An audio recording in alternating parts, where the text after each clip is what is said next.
delimitation. As you can see from the cartoon, I do like to use cartoons in my presentations. It's difficult to find too many Law of the Sea related cartoons.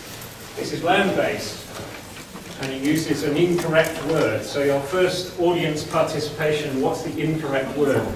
What's strange about it, apart from the fact that we know dogs can't talk?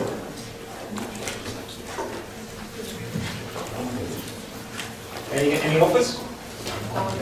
No. Demarcate. Traditionally, you allocate territory, you delimit lines either through a treaty or on a map, and then you demarcate. It means to mark upon the ground. Tough to do in a maritime context. But we are into the issue of delimitation. So, brief outline, that's where we're going. Look a little bit of the reef boundaries, look a little bit of historical overview of the principles, methods, and then some examples of delimitation in practice. Then move to some of the recent developments, particularly through jurisprudence, through the findings of courts and tribunals, and then to the current approach, and then end hopefully with some technical bits and pieces. So this is our familiar zones of maritime jurisdiction, crucially the TSB, territorial sea baseline. Landward side of the TSB you have either land territory or internal waters, and then you have your whole succession of maritime zones defined from the territorial sea baseline. Now, it says 12M on there, that is correct. As you'll probably know, capital M doesn't mean meters in this context, it means nautical miles. Capital M is the correct abbreviation for nautical miles. In the legal literature, you tend to see little m, little m. I think this is because our legal friends are more artistic than scientists, and therefore don't like to see all these capital M's strewn through their texts. However, little m is the correct abbreviation for nanometers, in which case we are not talking about too broad a zone and too many overlaps. But the core reason why we need maritime boundaries is, of course, that we have this significant extension of maritime zones offshore, so that all of the southern countries which are 400 nautical miles apart, or less than 400 nautical miles apart, require an EEZ boundary. And maybe even further apart for extended continental shelf if we go beyond the 200 mile boundary. Then beyond those national zones we have the high seas beyond the edge of the EEZ, and the yet to be fully determined limits of the area beyond the extended or outer continental shelf areas, which is still in that process of being delineated as we've just been learning. The implications of that, as you can see, are very substantial areas of the oceans are now under some form of national maritime zone. And we also have a proliferation of potential overlaps between zones, and therefore potential maritime boundaries, and surprise, surprise, disputes between states over maritime delimitation. That's probably about 30 million square kilometers for extended or outer continental shelf areas. Is probably a conservative figure, because that figure is still growing.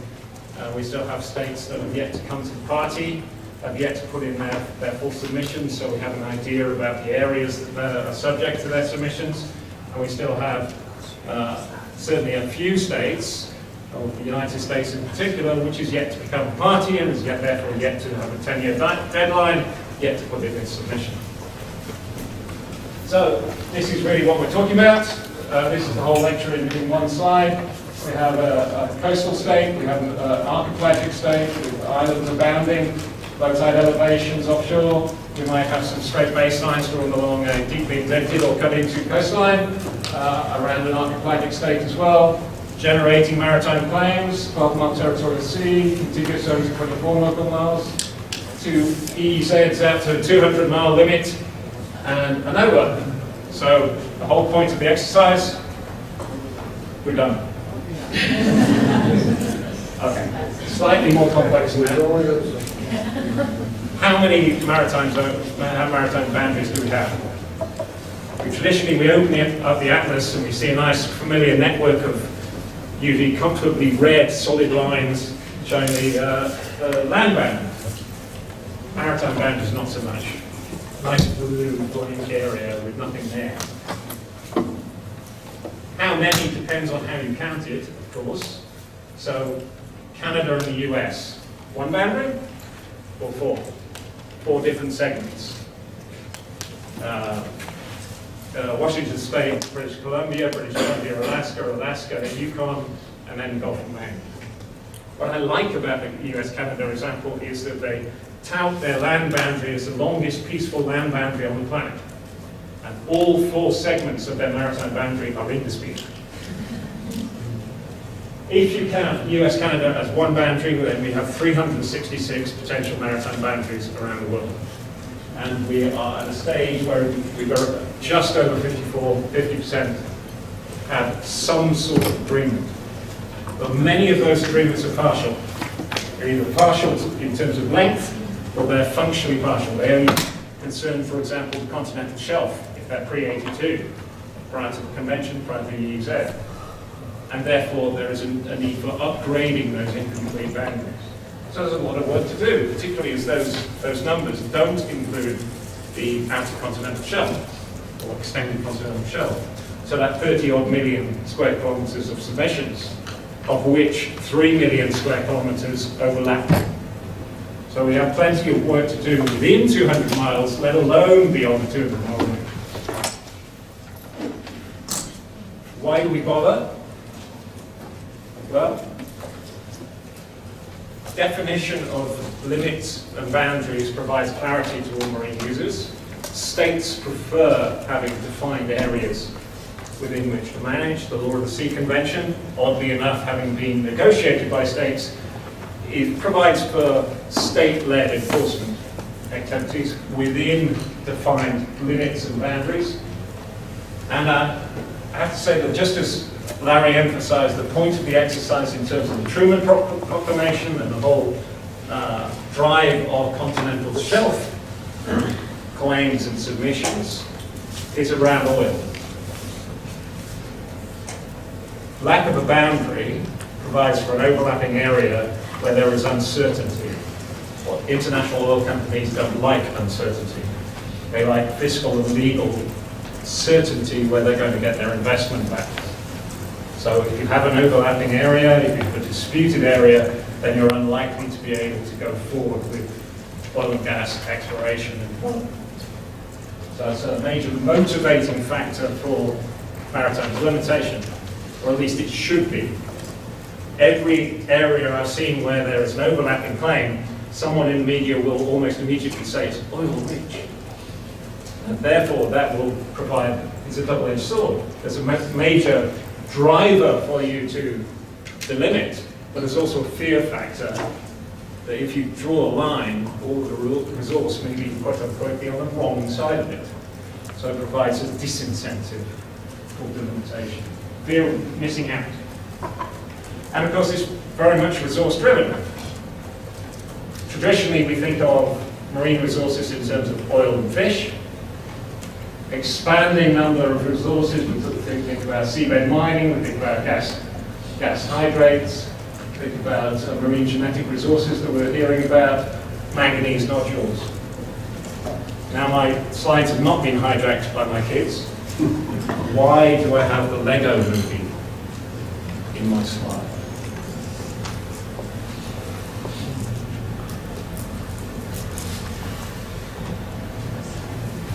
Because it's still about one of those resources, right?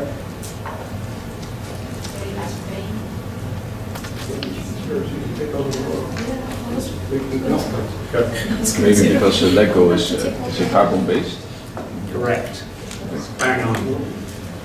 Because we still rely on oil. So it's still, regardless of moving towards renewables of any sort, we're still going to need oil. Oil because transport sector, because we're locked into a technology that burns petroleum. We expect cars to last 15 years, 20 years, buses last 25 years. Scarily, planes last about 40 to 50 years. And they're all locked into that technology. It's going to be a huge shift to try and get away from that technology. but also because oil is the primary feedstock for the petrochemical industry, and we love plastic. It's been wisely said that there is pain, there is agony, and there is stepping on a Lego brick bed. And any parent here for that should resonate. Now, boundaries. Where are we? I'm cheating here, it's not really a boundary, but where in the world?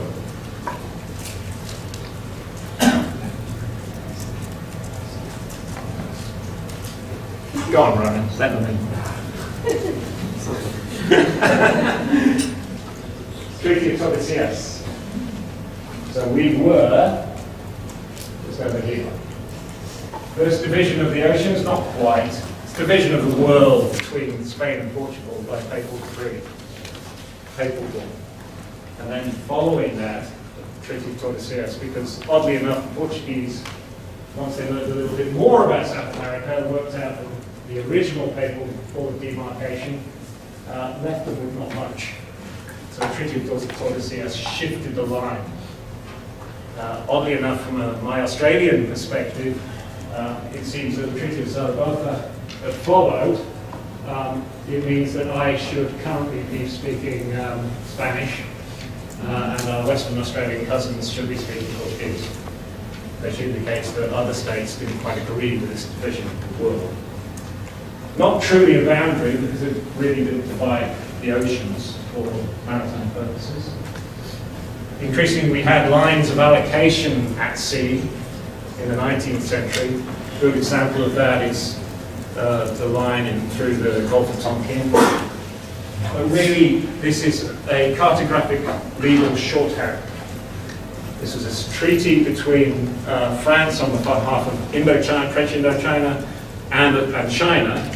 And you draw a line on the map and say all the territory on one side belongs to one state, all the territory on the other side belongs to the other state. And it saves you having to list every island in case you miss one. That causes dispute. Our states have taken these lines of allocation and, as it were, upgraded them into law of the sea purposes and used them as a basis for a claim to maritime jurisdiction. Vietnam, for a long time, did so, despite the fact that if the treaty line has no end point, and if you carry on south, you intersect with Vietnam's own mainland coastline, which doesn't quite make sense. Nonetheless, it was the basis of the claim, even though at the time of the treaty, we had at most a 3-mile territorial sea, and no exclusive economic zone for the continental shelf. Nonetheless, states can read into these 19th century treaty lines and use them as a basis. First, I suppose, real delimitation, territorial sea delimitation, Norway, Sweden over the Grisbedana Banks, fisheries dispute over the Grisbedana Banks, and an adjudication between them as to where to place the line. The first continental shelf delimitation, so beyond the limits of the territorial sea, in the early stages, 1942, before the Truman Proclamation, predates it. Nonetheless, already at that stage, we could see technologies for oil and gas exploration offshore were developing quickly. The demand for oil existed, and so the UK, on behalf of Trinidad and Tobago and Venezuela, agreed a treaty whereby each side essentially annexed the seabed prior to the development of the continental shelf and the sovereign rights rather than full sovereignty. Now, the majority of boundaries, despite that long historical tale, the majority of the boundaries are relatively youthful. They're a recent phenomenon. That, of course, is why the maritime political map of the world is so incomplete, and why we have so much work still to do, is because the extension of those maritime zones is so recent. So the overlaps are relatively recent. Now on to principles. Sorry, that hasn't come out especially clearly.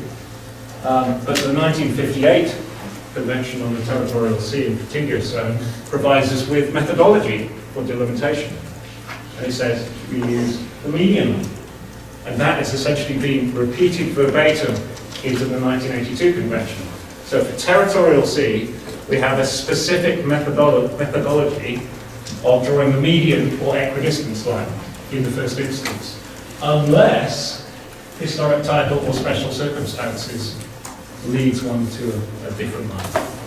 So there is a defined methodology, but there's also a get-out clause as an alternative. For continental shelf delimitation in 1958, again, there is a preference for the median line, unless, again, there are special circumstances to the contrary. In contrast, for 1982, for both EEZ delimitation and continental shelf, we have no mention of the methodology. We simply have to find the equitable solution. Why that shift? So this is called the equitable principles relevant circumstances rule. You're looking for any relevant circumstance that might influence where the boundary line should go. But of course, my relevant circumstances probably aren't yours if we're delimiting together. Why the shift? Really, it comes down to the 1969 North Sea continental shelf cases, where we had West Germany squeezed between Denmark to the north and the Netherlands to the west. The three states opted to go to the International Court of Justice not for delimiting the line, but for principles that would inform their own negotiations towards delimitation. The result was the ICJ decided that equidistance, despite its popularity already, was not a part of customary international law.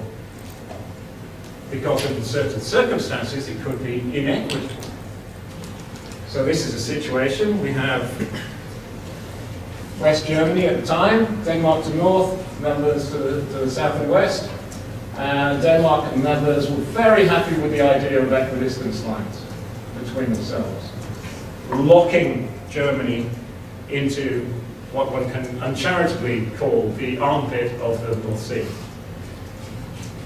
Germany, oddly enough, was not particularly happy with this. And we have an early example as a geographer with a little bit of law that's salted in. This is an early example of what we call cartohypnosis. Maps are not neutral, as I'll show later on. The Germans, in their presentations to the ICJ, shifted the axis.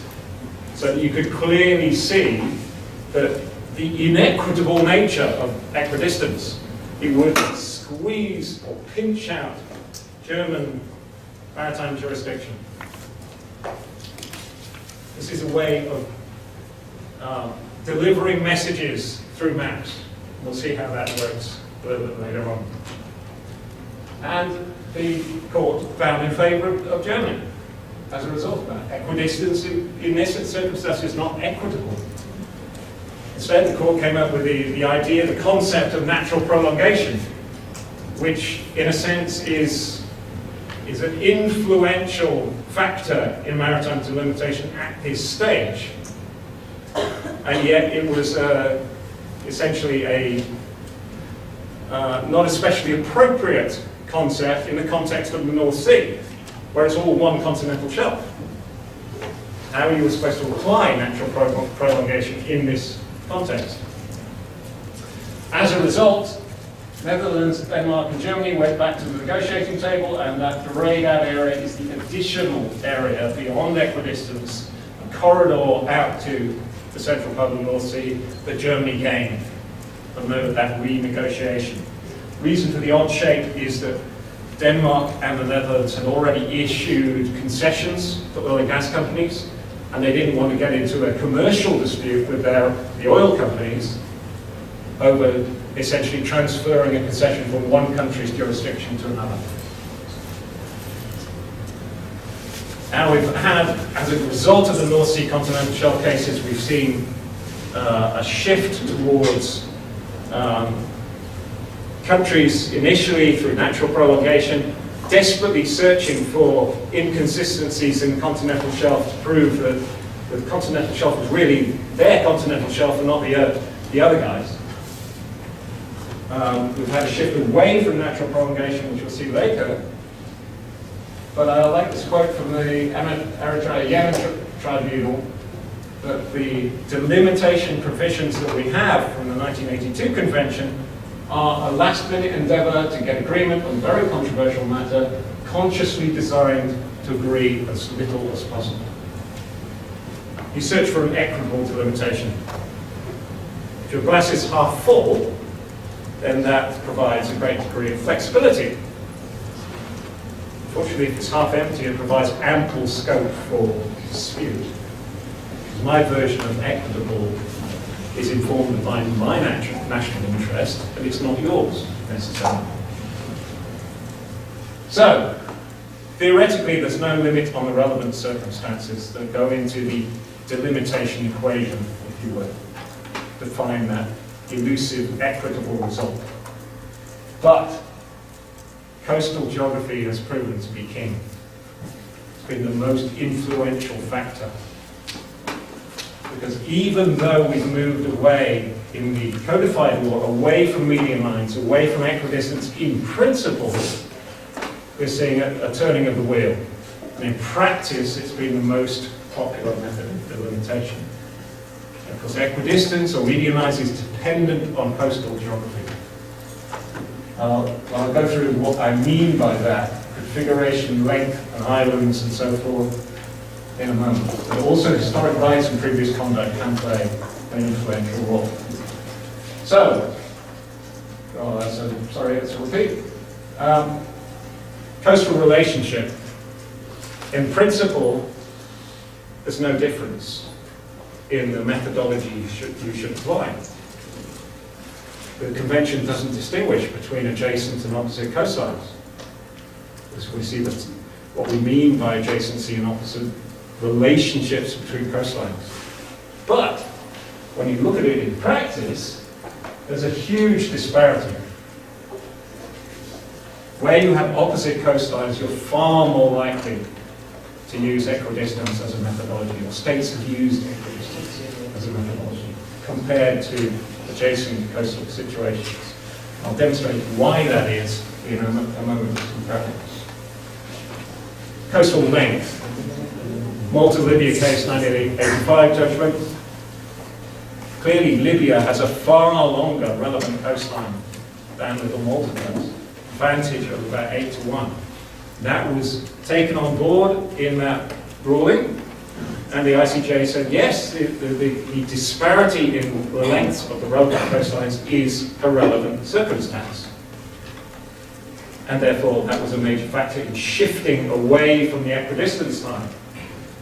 But the important point to note is that there's no direct connection between the ratio, the disparity of lengths, and the shift.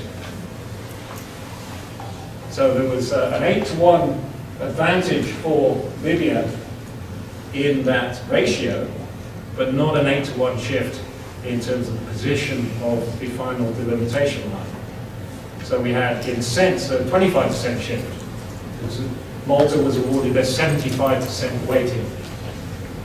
So one cannot take the disparity in ratio of coastal lengths and immediately have a formula by which you can then locate where the final line will be. Previous conduct. Here we have the case between Tunisia and Libya for the ICJ again. And, well, I'll come back one. Libya had a look at the land map and the land boundary, and that is almost on north-south kind of orientation. And they just said, that's great. We'll just carry on north, right up the front of the Tunisian coastline. The Tunisians were creative and came up with what they call a sheaf of lines, multiple options for the court, all of which cut northeastward across the front of the Libyan coastline. But Here we have the oil and gas concessions issued by Libya and the ones issued by Tunisia. And over a significant course of time, they have been respected by both sides, at least for the closer to shore section of the delimitation. Surprise, surprise, where the final judgment went. And use that previous conduct, the existence effectively of a de facto boundary that both sides have respected over a considerable period of time as a basis for at least part of the delimitation. Now, irrelevant circumstances, if those coastal factors are dominant ones and some of the past conduct of the parties, the fact that Libya was much, much bigger than Malta was irrelevant. It's the coastal front that matters. Existence of resources, the door is slightly ajar on this in terms of fisheries resources and the potential for catastrophic impact on coastal communities dependent on them. But essentially, those factors haven't proved to be especially influential in delimitation. Economic factors, the fact that I'm a poor state and you're a rich state, therefore I should have more of the maritime area at stake, based on the resources within it, has proved to be not influential, at least in front of courts. And that's because I may be poor now, but I could find the boundary is for all time, and tomorrow I might find diamonds and gold. So the economic condition of the parties is not a factor. Might be a factor in a negotiation. You're not restricted to the factors that will work for a court in that context. Environmental factors not so influential in terms of determining the delimitation line. Geology and geomorphology, inspired by the natural prolongation concept, reached their end point really in 1985. The Libya-Malta case, immediately after the convention was opened for signature in 1982.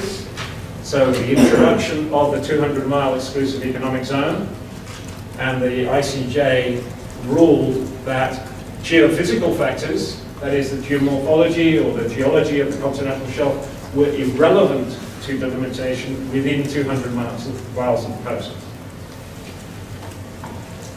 So we moved away from those geophysical factors. Arguably, they might still be relevant in the context of delimitation beyond the 200-mile limit. But the Bay of Bengal case in particular has not given too much weight or hope to countries that are reliant on geophysical factors as arguments. Methods. I talked about equidistance and median lines, and essentially I mean the same thing by those terms. And there are different types of line that we can look at. Some states have departed from equidistance lines to have other types of boundary lines of meridians and parallels, straight lines essentially, and lines perpendicular to the coast. We'll see what we mean. The law of equidistance lines is that if you agree on the base points of both sides, there's only one strict equidistance line. So it has the attraction of objectivity. It's mathematically precise. Where you have an equivalence or a balance between the base points on either side, then you get an equal division of maritime space. And that has the law there of equality. Now, an equal division doesn't necessarily mean an equitable division, but often it does, and it's attractive to states, because, not least because you have rights over those areas which are closest to your coastline. However, you do have circumstances and coastlines where you end up with an unequal division of maritime space. We have situations such as West Germany, so concave coastline will deliver a squeezing or cut-off effect, and this is the reason really why adjacent coastal situations, equidistance can sometimes be not so attractive because an outstanding promontory or orientation of the coastline or an offshore island can produce a distortion, an inequitable distortion of the equidistance line, and therefore an inequitable outcome, at least as far as one state is concerned.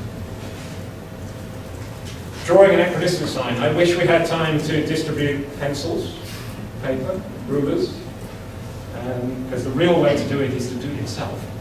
Obviously these days we feed it into a computer program, a geographical information system, and it will calculate a geodetically robust equidistance line for you. But to really do it, you do it with pencil. To learn how frustrating it can be. Okay, two coastlines, two states. Closest points are point P and Q.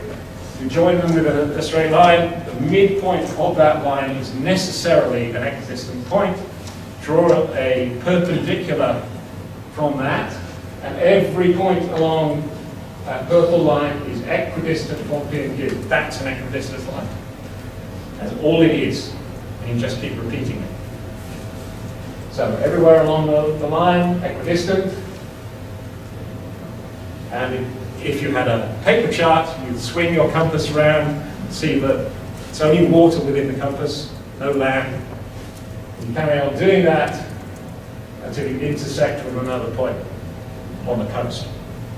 That now becomes the controlling base point and shifts the line further to the south. Another joining line, another perpendicular, and you continue your existing line. And you continue doing that. And doing that.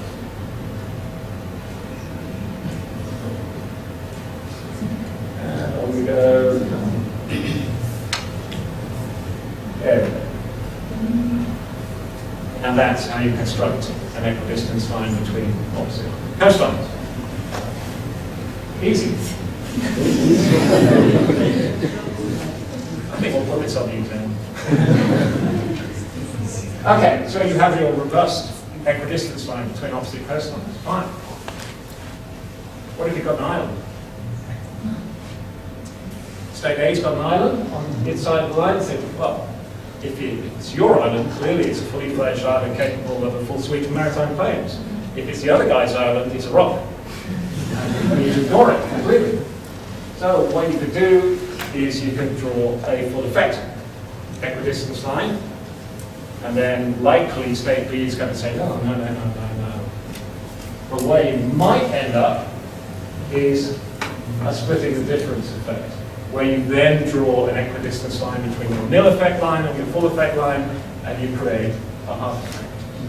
And many of the ways to deal with islands include a partial effect for certain features. What if your island is in the middle? Inconvenient. Many islands are inconvenient.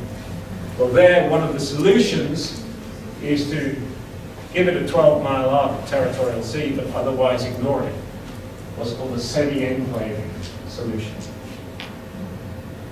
So it doesn't impact on the overall EEZ or continental shelf boundary, but it does for territorial seas.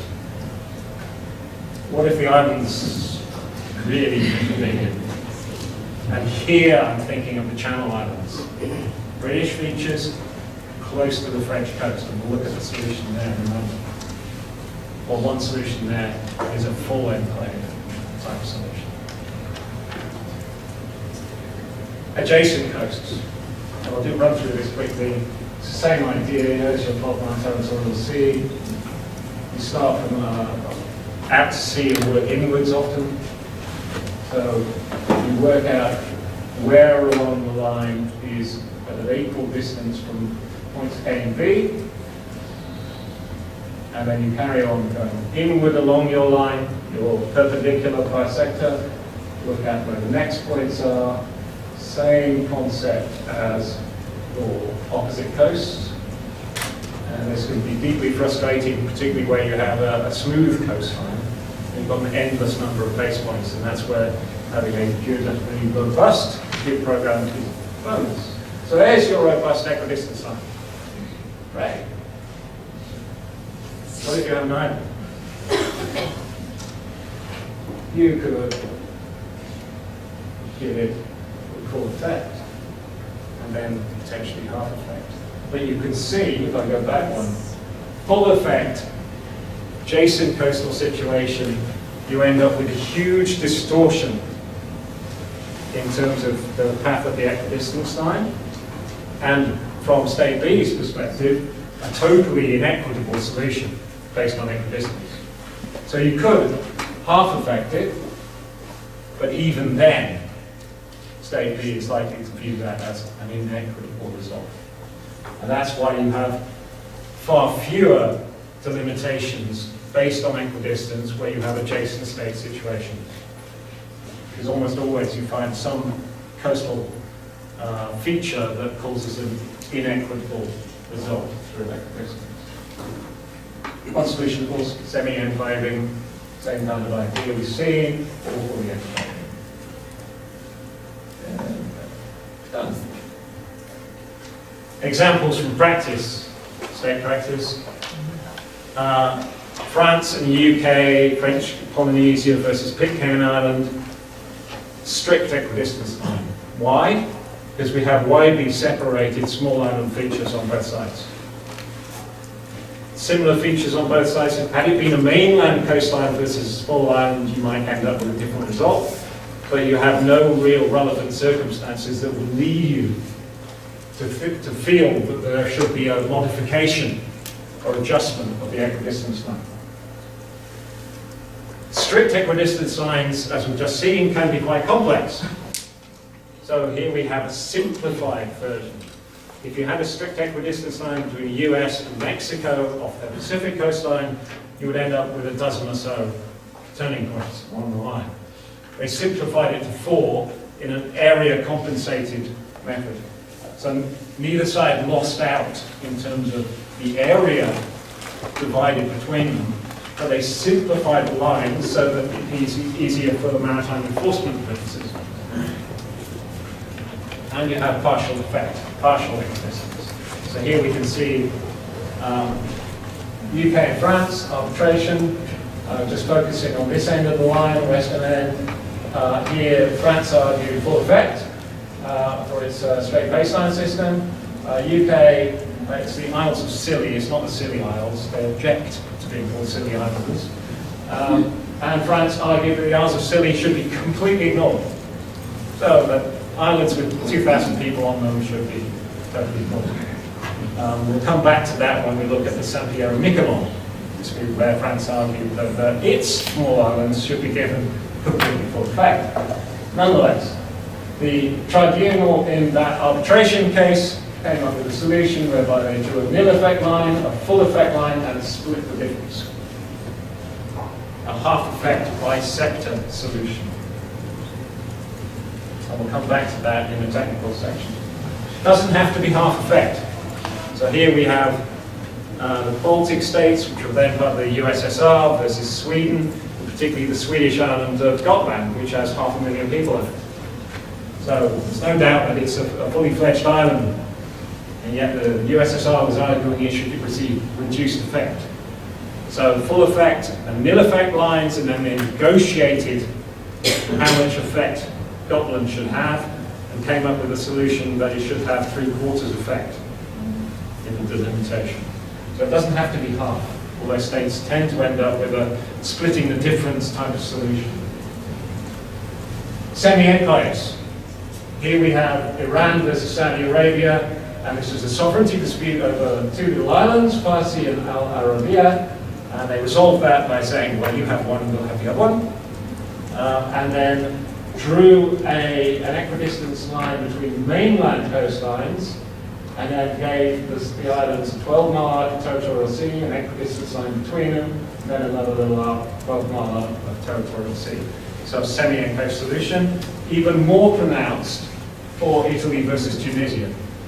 Small Italian islands in the Mediterranean, they would give a disproportionate impact on the division of maritime space between Italy and Tunisia.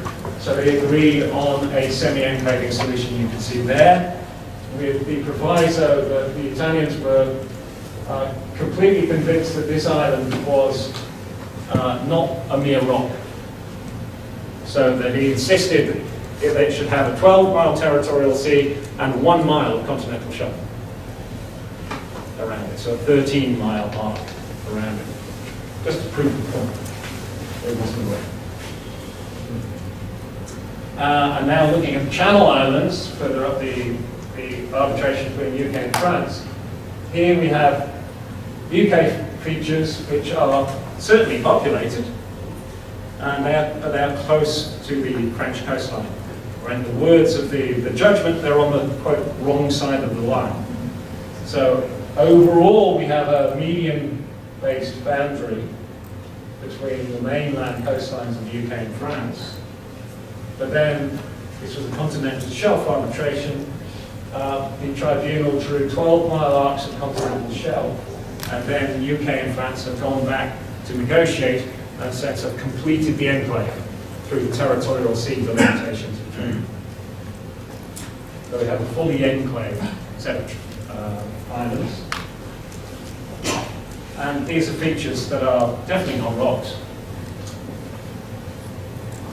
Yet they've been awarded only a 12-mile territorial sea. That, in a sense, emphasizes the whole debate about islands versus islands entitled to a full scope of maritime jurisdiction and mere rocks which are not. In terms of maritime delimitation, location is key. The potential to disproportionately impact the delimitation line is the key factor. So even here we have features that there's no doubt that they are fully fledged islands, and yet because of that position, they are only awarded a 12-mile territorial sea. And this is a case, it's a particularly good example of that, of the different treatment of islands depending on where they are and what zone is at stake. So here, Eritrea-Yemen arbitration. Two-phase arbitration. First phase, sovereignty over small islands, particularly the Hanish group of islands, Zubair group, and Jebel al-Tayab. Result of that first phase, almost all the islands were determined to be under Yemeni sovereignty. So, all except the Muhabaka Islands, these little tiny little dots down here, they were determined to be Eritrean. Everything else was determined to be Yemeni. Second phase of the arbitration, drawing the maritime boundary. The tribunal gave full effect to the Hanish group of islands in terms of territorial sea delimitation. But ignored these features because they were further off the coast in terms of the EZ delimitation. Because if you gave them full effect, you'd end up with a business line further shifted towards the Eritrean coast, which would have been inequitable in the tribunal's view. Yet at the same time, the Dahlak archipelago of Eritrea, lots of little islands, but the tribunal viewed them as being almost in unity with the coastal front of Eritrea, and therefore gave them full effect. So you had differential treatment of islands, partially depending on size and habitation, but mainly in terms of their location and potential to influence, equitably or not, the course of the maritime banking. Jan Mayen, another good example. We'll come back to Jan Mayen later on, but the key issue there was even though it's only got research scientists located on it, so government personnel, neither side actually challenged its status as a feature that could generate maritime zones, a full set of maritime zones. So the court wasn't faced with the challenge of, is this an island or a rock? So it didn't answer the question, unlike the South China Sea arbitration. So, but there we have the issue of disparity of relevant coastlines again. A ratio of about 9-to-1 in favour of Greenland versus little Jan Mayen. And that influenced the decision, and Jan Mayen was only awarded a partial effect on the final line. Another option with islands, ignore them. Iran and Qatar, they have profusion of islands offshore, but they simply drew a maritime boundary between their mainland coastlines. Another great example of this is the delimitation between Canada and Greenland, Denmark, the Kingdom of Denmark on behalf of Greenland, and drew a long continental shelf, long continental shelf boundary, right the way up through the straits there between the two beaches. I draw your attention to Hans Island, which is right up there in the Nara Strait between Ellesmere Island and Greenland. And it is the only piece of territory that's in dispute in the Arctic. Now, lots of focus, I'm sure Professor McDormand has talked about this, lots of focus on the Arctic as an arena for conflict between states. This island of 1.3 kilometers that is essentially icebound for much of the year is the only piece of territory that's in dispute. Lots of debate about maritime claims, but that's the only territorial claim of dispute in the Arctic. And how Denmark and Canada dealt with it, they drew the continental shelf boundary to a point just south of the island, and then continued the continental shelf boundary on the northern side of the island. So you have a continental shelf boundary with a hole in it, within which there is a disputed feature. So they ignored it completely for the purposes of drawing the maritime boundary. It is perhaps the friendliest territorial dispute between states. By repute, whenever the forces go up from either side, then the Canadians will go up and they'll drink the bottle of aquavit that the Danes have left for them and leave them with a bottle of Canadian whiskey in its stead at the base of the flagpole, and then the Danes will come and drink the whiskey into it. I have heard a Canadian colleague say that giving the Danes a bottle of Canadian whiskey is tantamount to an act of war. But so far it hasn't turned out. And then we have Mackay Seal Island. It's a shame Ted isn't in the room, because he was a source of my information on this one. Canada and the US dispute sovereignty over Mackay Seal Island, which is just off the Maine, New Brunswick coastline, coastal Maine. And it is a small island with a little lighthouse on it, run by Canada, and a puffin colony, which my Canadian colleagues say that if puffins could talk, then they would say that they're Canadian. Now, the only way to get on the island really is from Maine, because it's closer, and people want to go and see the puffin colony. So the Americans have built a jetty. Didn't ask Canadian permission, of course, because in US viewers, a US island. What would you do if you're Canada? How would you respond? Now, according to Ted, it's a wonderful expression of Canadian soft power. They painted it. They put up a balustrade so it's safer. So you take possession of what your kind neighbours have done without asking your permission. In the same way, for the Northwest Passage dispute, whenever the Americans go through the Northwest Passage without asking Canadian permission, the Canadians unilaterally grant them permission. They send them a letter saying, yes, you can. Now, that's the position of the Mackay Seal Island, up in the heart of the Gulf of Maine. Essentially, in that case, for the ICJ, the Canadians and the Americans did not want the court deciding on an issue of sovereignty. So therefore, they excluded the island. They asked for a decision on the maritime boundary from a selected point, point A, seaward.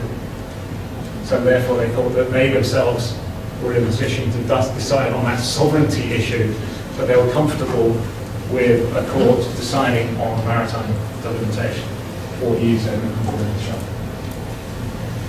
Alternatively to median lines and equidistant lines, you can just simply have a straight line. I'm aware that, and this is bad news for you, yesterday the room had a big clock. It's no clock. I have no idea how far I've gone. It's 11:35. Sorry? 11:35? Oh, so I've got an hour left? Yeah. Okay, 10 minutes. Here we go. So you can have a straight line. Chile and Peru in 1950s, they drew a straight line. As you can see from a Peruvian perspective, that was a bit of a bad deal compared to an equidistance line. So Peru essentially went to the ICJ with the argument, which I thought was a tough one to make, that it's not really a boundary. We didn't mean it. It's only an administrative line, not a maritime boundary. Now, in a sense, the court partially agreed. The court came to a conclusion that really it was to do with fisheries, and as fishing at that stage of development only went out to about 60 miles offshore, we'll draw a boundary to 80 nautical miles offshore on a straight line. Quite where they got the extra 20 nautical miles, I'm not sure. And then they returned to an equidistance line. So quite creative. And this is what you tend to expect when you go to an international court or tribunal. State A's position, State B's position, and you land somewhere in the middle. What I'll go back to the Gulf of Maine. This is a warning about going to court, because you did have Canada's position, which was baseline, a US position based on natural prolongation of the break, the channel between Nova Scotia and the rest of the Gulf of Maine, and then the solid line is the court side. And you can see the court awarded to Canada an area that it didn't actually claim. So you have to be aware that if you go to court, you lose control, and you don't necessarily know what the court would do. More straight lines. Straight lines can be convenient, they're simple, they're good from an enforcement perspective because they're easy to find again, and in certain circumstances that can provide an equitable way out. You can see Monaco's jurisdiction into the Mediterranean is based on straight lines as well. And where you have complex coastlines, it's a way to even the score. Or you could do something completely different. Ireland and the UK have a staircase-like line, and you think, okay, well, in a way it's political. Any negotiation around sovereignty and sovereign rights between Ireland and the UK at the time the Troubles in Northern Ireland were ongoing was highly political. And they came up with a resolution that is not so easily explainable, and therefore is baffling to critics.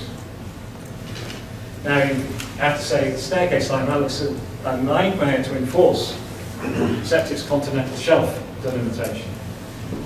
So, phew, no problem. We can work with blocks that work on that staircase. Now it's been upgraded to EEZ, which required some exchanges of area, because some areas were beyond 200 nautical miles from the state. And we have adjustments to the line. So now the UK has an EEZ, indeed, so the late come to claiming an EEZ. Now we have an EEZ-based staircase. And that will become perhaps more significant post-Brexit. Example of Saint-Pierre-Miquelon, something no one ever expected. And this is the criticism of courts and tribunals, that whilst France claimed full effect for Saint-Pierre-Miquelon, Canada argued that it should be, the small French islands off the Newfoundland coast should have minimal impact, it should be enclave. The tribunal came up with what's been described as a keyhole, a mushroom cloud, or with its 10.5 nautical mile wide and 200 mile long corridor, the baguette. Nightmare for enforcement purposes. 10.5 mile wide corridor with fishing vessels popping one side of the line or the other. So it's now back in the laps of the two states. They've had to negotiate new agreements between them for fisheries and also for oil and gas. but a lot of criticism because of the unpredictability of the outcome. And the tribunals have, in a sense, taken that on board. In terms of negotiation, any method is acceptable, as long as you don't trespass on third state's rights, but equidistance will prove by far the most popular. That's what I've already said about geophysical issues, and I'll look briefly at recent trends and the three-stage process that has been managed. But first we'll look at a situation where using equidistance, an exception to the rule, where equidistance doesn't work. And that's Honduras and Nicaragua. So here we can see Honduras was simply claiming an east-west line, Nicaragua a line going on to the northeast, and these islands between were also in dispute. Consequence: Nicaragua was arguing that there's our coastal front, and a rather uncharitable version of Honduras' coastal front, and we should simply have a bisector. Honduras was arguing simply an east-west line from the terminus to the land boundary. This is another example, great example of cartographic hypnosis and the way in which maps can be used before courts and tribunals. Nicaragua argued that that east-west line only works if you do this.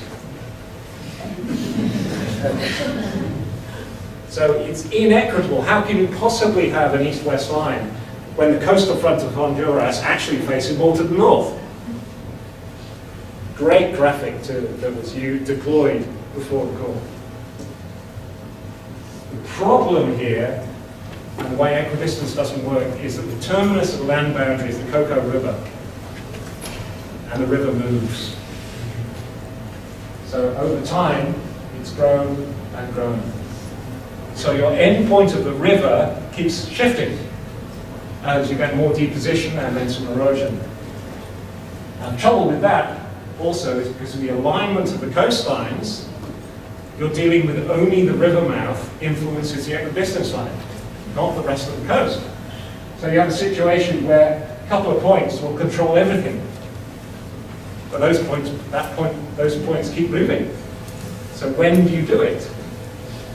Over time, you can produce bisector lines or equidistance lines off the map of the river all over the place.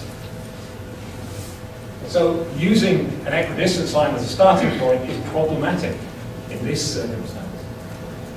So in the end, we have a situation where the ICJ judgment is, lo and behold, somewhere in the middle. Subsequently, we have a whole series of judgments which have used a different methodology. Started off with the Black Sea case. There's Serpent's Island, which was the problematic island in the case. And the ICJ established, articulated for the first time, a three-stage process whereby first, an equidistance line will be drawn unless there are compelling reasons why it's unfeasible to do so. So a strong statement in favor of equidistance as the provisional delimitation line.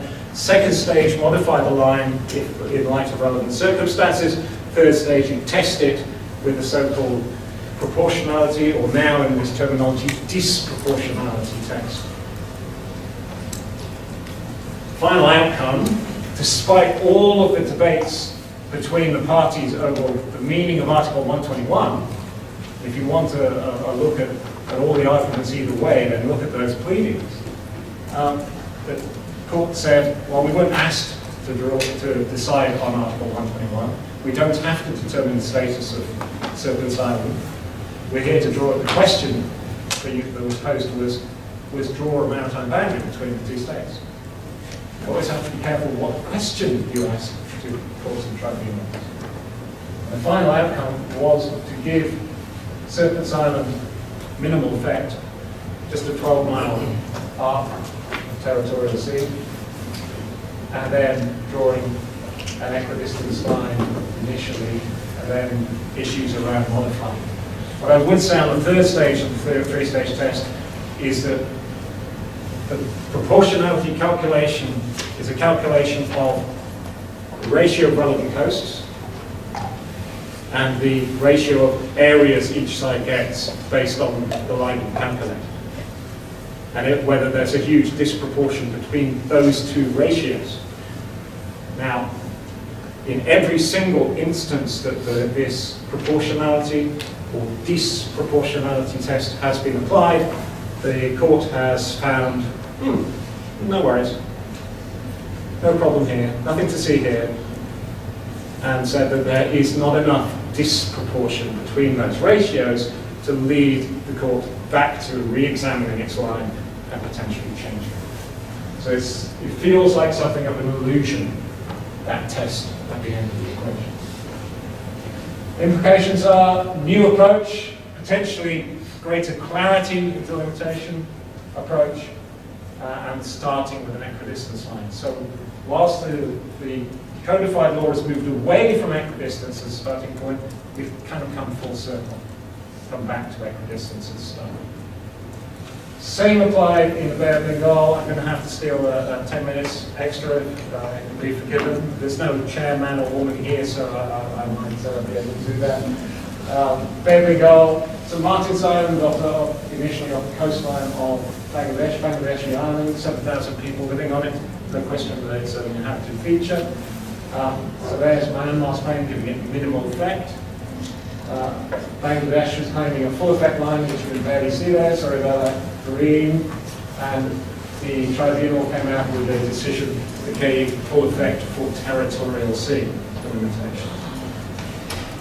For EEZ and continental shelf, a different story. There's a lovely line within the judgment that it says the tribunal will take into account every part of the parties' coastlines, but will approximate them with 2 lines for the Bangladeshi coast and 2 lines for the Myanmar coast. Drew a Bangladeshi claim and Myanmar claim. Bangladeshi claim which parts from equidistance. Myanmar's claim is based on equidistance. But here we have a situation of Bangladesh being very similar to Germany's.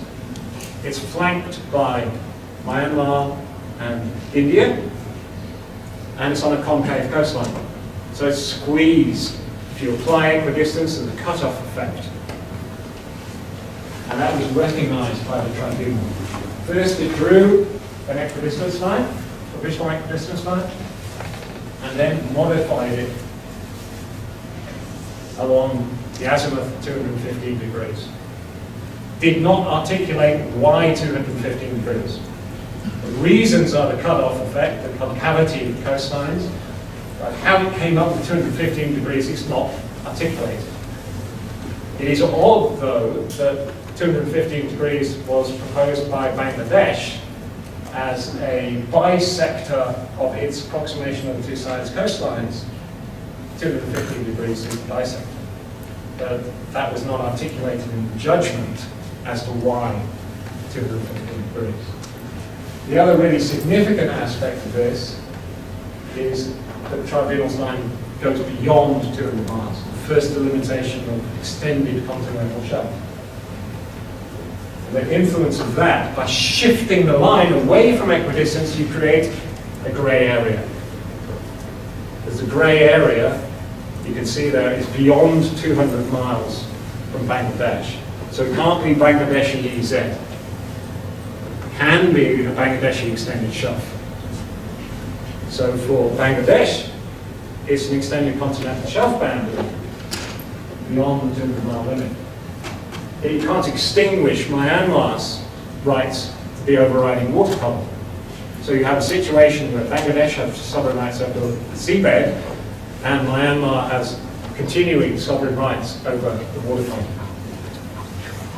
A grey area indeed. It gets greyer because we have a subsequent case between Bangladesh and India, and they came to roughly the same conclusion. So the back one. So here we have initially an equidistance line that was modified into this long straight line, which again creates a grey area. A grey area which overlaps with the other grey area. So you now have double grey area. Now, given your aim in dispute resolution is to try and resolve disputes, it seems remarkable that we've created these grey areas which are handed back to the states to go and resolve themselves. But I do have sympathy for the tribunal here. The only way to resolve the issue of the concavity is to adjust the equidistance line. And I think the tribunal was right to delimit the extended continental shelf also, because otherwise there would be deadlock through the dispute over extended continental shelf. The Commission, in the face of those protests, could not go forward. So the way to unlock that block was for the delimitation procedure. Most recently, in terms of delimitation, the issue of Colombia and Nicaragua. And there, Colombia argued strenuously that the three-stage process should not be the way to go in this geographical circumstance. Because here we have Colombia over here and Colombian islands over here. How can you start with an equidistance line between these islands and Nicaragua as a starting point when they're so divorced from Colombia? Because Nicaragua's island. The ICJ went forward with the three-stage process. So now we have repeat performances, multiple tribunals, ITLOS, ICJ, using the three-stage process.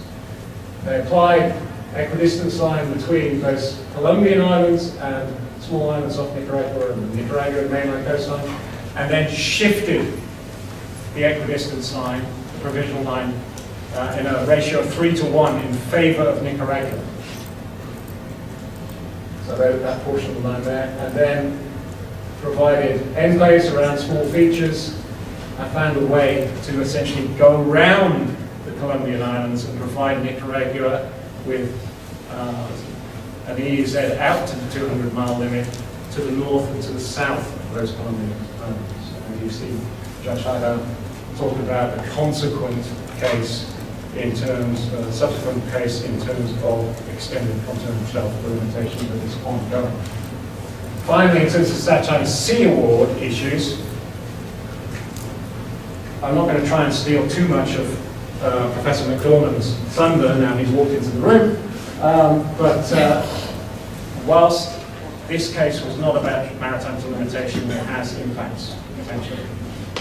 Because the tribunal's findings in relation to Article 121 may well have impacts on which features in subsequent delimitation cases will actually be usable as base points for EEZ and continental shelf delimitation. In particular, the interpretation of Article 121, this doesn't simply mean features that are composed of rock, the term rock. That one needs to assess features in terms of their existing natural capacity, not when they've been enhanced. There needs to be a stable community of people on features, or there must be economic activity that is not purely extractive in nature and is associated with the island itself and the waters immediately surrounding it. That changes the game in terms of interpretation of Article 121 and what constitutes a fully fledged island versus a mere rock. And I would be very hesitant to advise anyone to go to an international court or tribunal when one of the key features on my side of the line is a small, isolated, remote, sparsely or uninhabited feature. Because I think this ruling will be quite influential on subsequent decisions. Current approach, you use, well, there's been progressive retreat from equidistance, but nonetheless, in recent cases, the application of the three-stage process, you start with an equidistance line. It's proved the most popular method of delimitation. And then potentially you adjust that in light of relevant circumstances.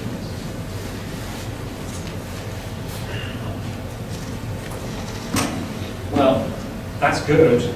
That three-stage process provides an idea that you have a clearer roadmap of how courts and tribunals will approach delimitation.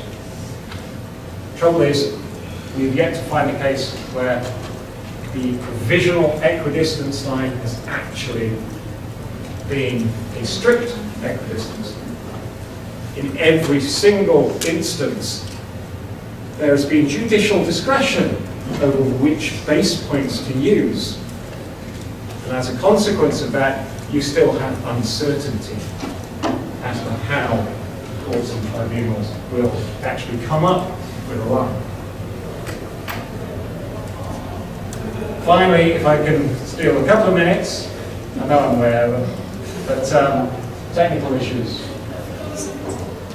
The point of the technical aspect is that you need to find the line once you've drawn it once, you need to find it again.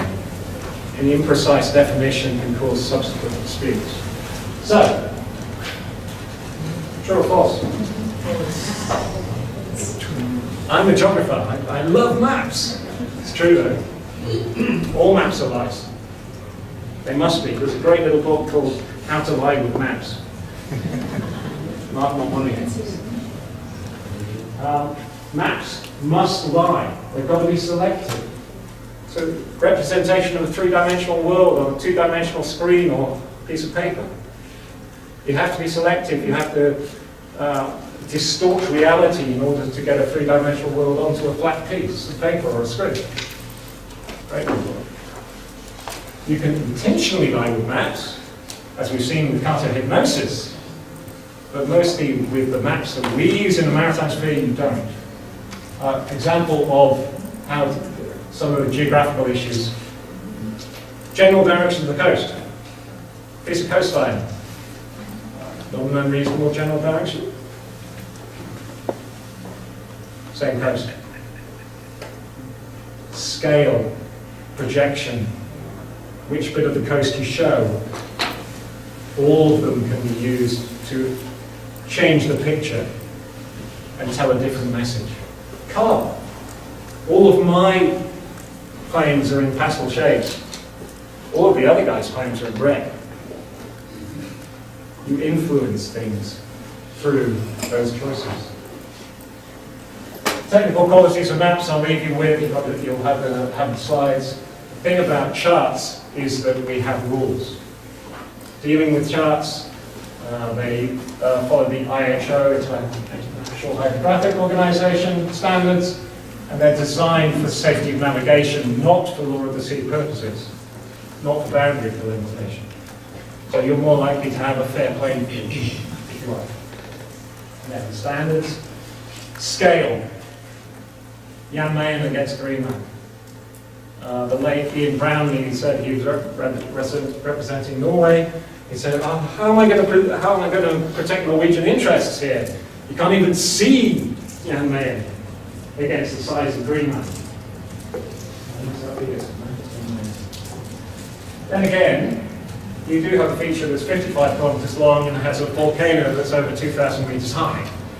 So once you've been there and seen it, as he did, then you feel much more confident about your view that it's actually a feature that can generate a full suite of claims.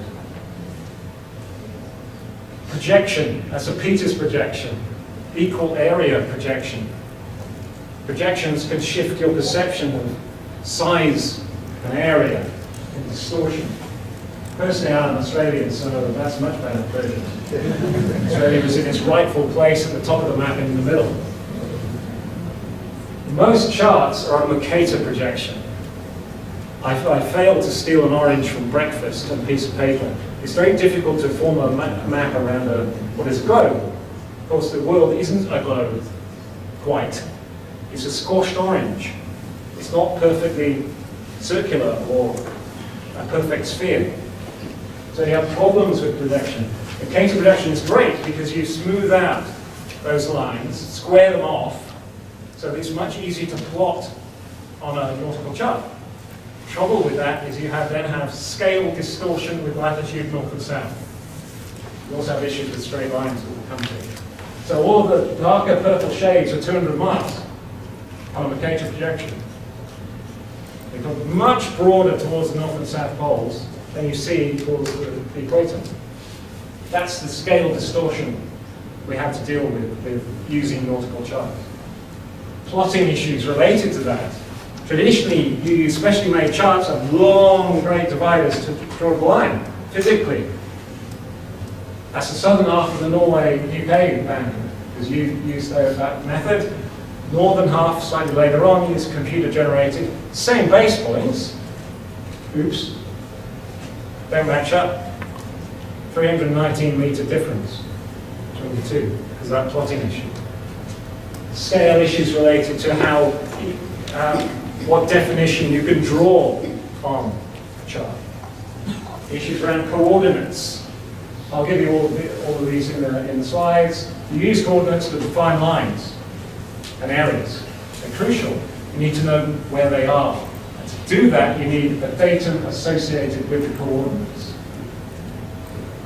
Datum issues around the mathematical model that you use for the globe. The spheroid that you're defining the coordinates to, the geodetic datum, is crucial to define that with your list of coordinates, or to use a chart associated with your list of coordinates for the line, and that chart must have a datum. You find the datum issues and definitions on a nautical chart in the title block. Most of them.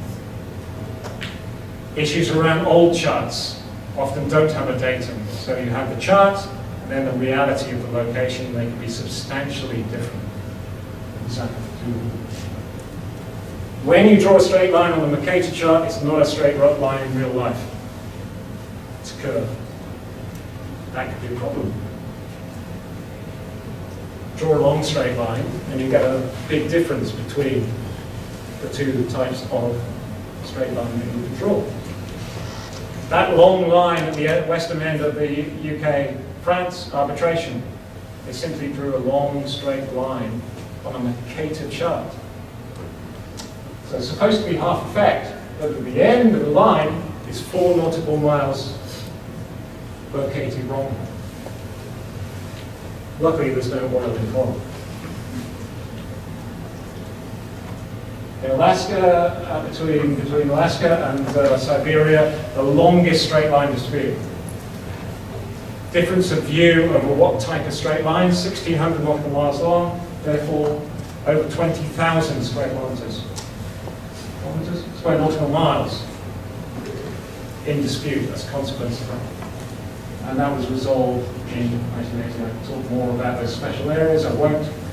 And I'll just leave inappropriately on an election day with a former vice presidential candidate and someone who's trying to influence the election. Thank you very much.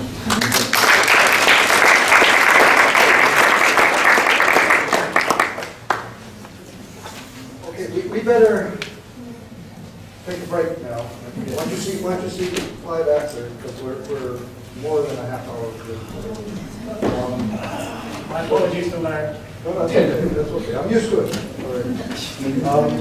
I want to come back at 12.